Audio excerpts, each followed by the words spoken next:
Good morning everyone and welcome back to another mock showcase video on the channel, and today we have the biggest one that I've ever shown you guys up to this point in time, and surprisingly this is actually a remock, and I bet you can guess of what. So inside this lovely Trojan Horse mock that we have here today, we have the 2014 8080 from LEGO Star Wars. So if I get this guy on a rotation, we're starting to point out a couple of the features, and then I'll take you up close with shaky hand cam. So obviously, those of you who don't know, the Trojan Horse was a big part of the Greek mythology surrounding the Battle of Troy, built by Odysseus as a way to get the Greeks inside the Trojan city. The belly was hollow, and they gave it to the Trojans as a gift after 10 years of war, and then accidentally, well, deliberately snuck inside the city and burnt it to the ground. But anyway, here we have the Trojan Horse, and obviously to me it is definitely a very similar shape to the 8080. Obviously, just instead it is a horse and it's made of wood. So the horse itself, this big giant structure, sits on this flat base down here, and it's got these wheels which are made out of buckets. You've got some nice like wood paneling detailing, and the sets I mostly used for this were the treehouse and the old fishing store, obviously with a couple other pieces. And it follows the rough anatomy of a horse. So I decided to keep the legs straight so that the plates and stuff could all like line up and make it look a bit more wooden rather than having gaps at the knees and everything, and it made it very stable. So there's some Technic running along the base here, and the original leg supports are there, just none of the cladding. It's all been done in brown, and you've got all these little details like the 1x2 with the holes, the quarter pies, the printed elements and everything. And then you've also got like the same body shaping as the 8080, just a bit more like wooden, like structured towards the sides and everything. It's just done a bit differently. You kept the joints here using cartwheels and stuff, and then apart from the rest of it, the only other different parts is you've got this completely different shape for the horse head and anatomy, as well as this tail here. So if I stop him, it gives us an idea to take a closer look. So you can see the wheels that I mentioned here, and those are actually done with carrot tops in brown. You've got all this detailing following a very similar thing. Unfortunately, it doesn't lift up, and it has lost all of that Technic support that was in here. So you can't grab him from here anymore without that being risky. But apart from that, most of the internal structure is the same. So all these panels are attached in the same way. So you've got all this shaping, and you can see here that you've got the tail. And we'll come back to the tail in a minute actually, because there is a feature that I put into this model, and that's all linked down to the tail. But what I really wanted to focus on was the head and the neck. So we're going to go into shaky hand cam, and I will show you all the details of the head. So here we are up close, and the first thing I'm going to say is I apologise for the dust. I've been sitting on this guy for quite a while, and also sorry for the shakiness. We're going to do this up close and personal with my camera.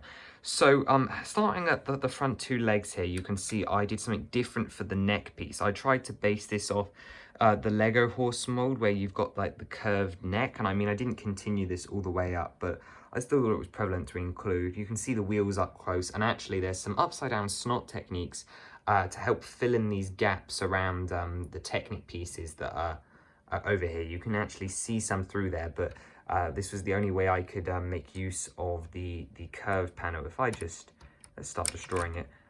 If I take this segment off there, you can see slightly how I'm attaching a lot of stuff by Technic pins, but also this upside down attachment section using a clip there, and that allows me to fill in as many gaps as possible.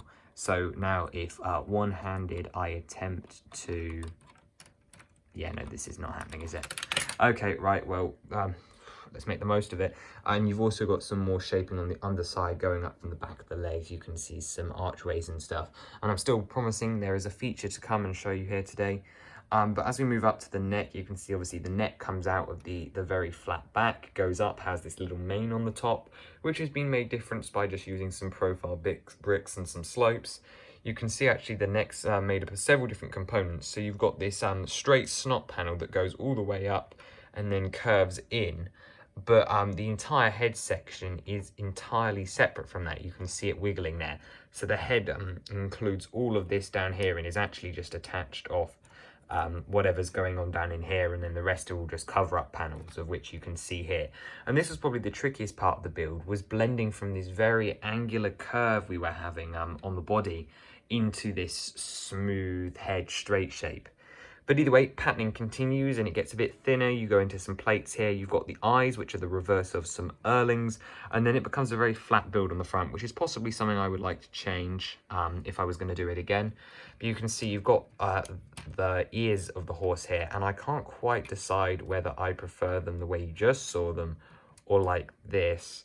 I think I'm more tempted on the second one there. Someone's been clearly fiddling with this horse and it wasn't me. There's no cockpit or anything, but as the myth goes, the Greeks were inside the horse and then they dropped out. So, of course, I had to put this part in. It's probably the most iconic part of the Trojan Horse design.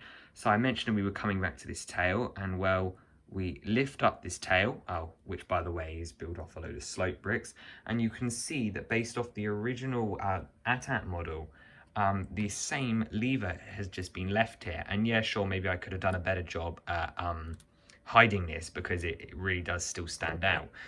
There's also the 2x2 log tile from the treehouse, which just kind of looks like a bottom for the horse. But anyway, you know that there's a trapdoor under here. You can just about see it up there. So what we're going to do is we're going to pull out the thing, and our Greeks escape into the city and go and wreak havoc. Except for I don't have any Greek or Roman minifigures, nothing really close. Closest thing I have is Farm Boy Luke's. So who do we have dangling here from our Trojan horse? That would of course be Mickey Mouse. I don't know why he was my first choice, but well, he's here and he's dangling on a long thread, and you can slide him back up into the body and close the trapdoor if you really wanted to. I'm gonna let him dangle there and do what he wants. As for last sort of details, I've mentioned this sloping. The inside is so untouched it's not worth showing you. Carrying became interesting once I removed the supports, and you actually have to do it from underneath the belly now, because that hugely strong 8080 2014 structure in the leg, so sort of this N shape here, was the strongest part of the model. And then I've also left a lot of the Technic structure at the front here to help support the head, but that's definitely where it's strongest. Whereas in the original you had a Technic frame up here so you could just grab it. Now if you do that, you can see that that's just come loose, so I'm gonna have to fix that later. I made the legs completely rigid, so by peeling one of these segments off, you can see the joints in there, and I've literally bricked them over so they cannot bend at all.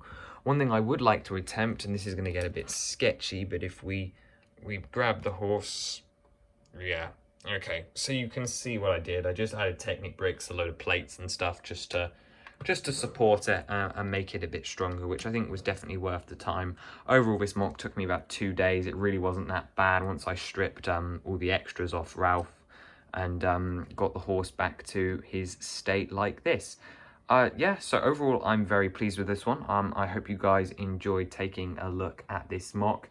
And although it might not be up your cup of tea if you come to this channel for the Zola stuff, I hope you enjoyed the video. It was a long one to make, like I said. And consider subscribing, but most importantly, let me know what you guys thought of this in the comments down below. And I'll see you next week. Bye-bye.